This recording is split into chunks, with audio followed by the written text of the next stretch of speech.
Tufflift have so many products that I won't quite be able to show you everything today because we don't quite have enough time, but I will, however, be able to show you some of my personal favourites that I think makes Tufflift Hoist stand out from the competition.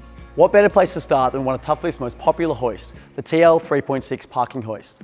Now, it's really cool to have my Audi RS3 LMS car here today that I race in the TCR Australia series, and we're going to use it to show you exactly how the TL3.6 parking hoist could work in your workshop or garage at home.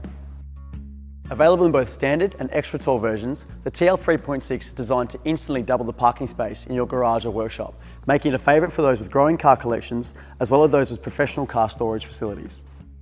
Another cool feature of this parking hoist is that it comes standard with a 240-volt motor, meaning that there's no need for three-phase power. You can literally plug it straight into any 15-amp lead you have in your home or workshop. Now, the thing that makes Tufflift's products stand out from all the others is all the additional extras that come standard with the TL3.6. Drip trays, wheel chocks, tool tray, and most impressively, a caster kit, all come as standard when you buy a Tufflift parking hoist.